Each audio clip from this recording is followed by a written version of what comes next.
Good morning, my dear students. So, ইয়াৰ আগত আমি discuss কৰিছিলো KCL Kirchhoff's current law আৰু আজি আমি পঢ়িম KVL Kirchhoff's voltage law. So, Kirchhoff's voltage law কি কয়? In a closed circuit, the applied terminal voltage is equal to the sum of voltage drop. মানে ধৰা এটো এটা ক্লোজ সার্কিট, এটো ক্লোজ সার্কিটত যিমান ভোল্টেজ তুমি সাপ্লাই দিছা এটো কার ইকুয়াল হ'ব? মানে এই সার্কিটটোত যিমান কেটা ভোল্টেজ ড্রপ হৈছে ধৰা এটো এটা ৰেজিস্ট্যান্স ইয়াৰ এক্ৰসত এটা ভোল্টেজ ড্ৰপ হ'ব V1 আমি ধৰিলো V1 ভোল্টেজ ড্ৰপ হৈছে আৰু ইয়াৰ এক্ৰসত V2 হল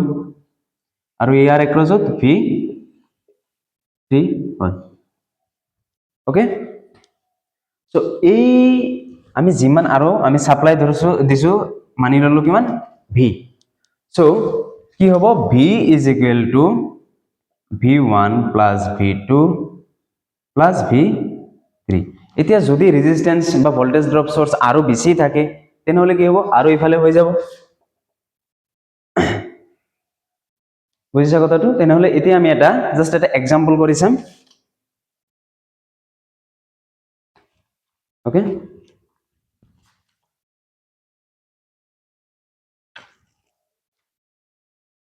মানি লৈছো এটো 10 ওহম এটো 20 ওহম আৰু এটো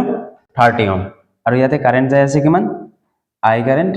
5 এম্পিয়াৰ কাৰেন্ট পাস হৈ আছে ওকে তেনহলে এতিয়া কি কৰিব লাগে ভোল্টেজটোৰ এই টাৰ্মিনাল সাৰ্কিটটোৰ টোটাল কারেন্ট ওলাব লাগে টোটাল ভোল্টেজ ফাইন্ড দা টোটাল ভোল্টেজ কেনেকৈ ওলাম ফার্স্টত আমি কি কৰিম আমি জানো যে V1 is equal to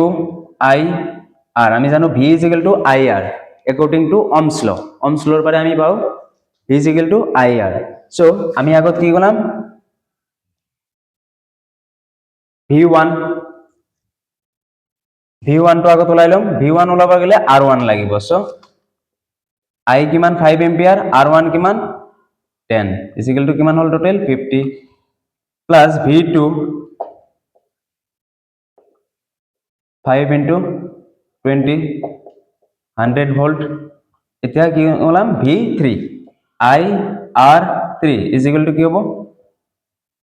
5 into 30 এর মানে 150 volt so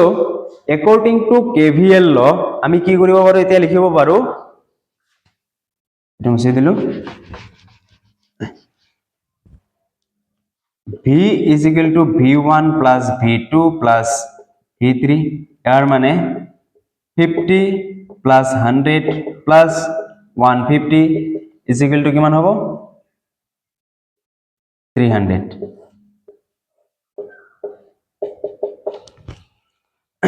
ओके বুঝি পাইছে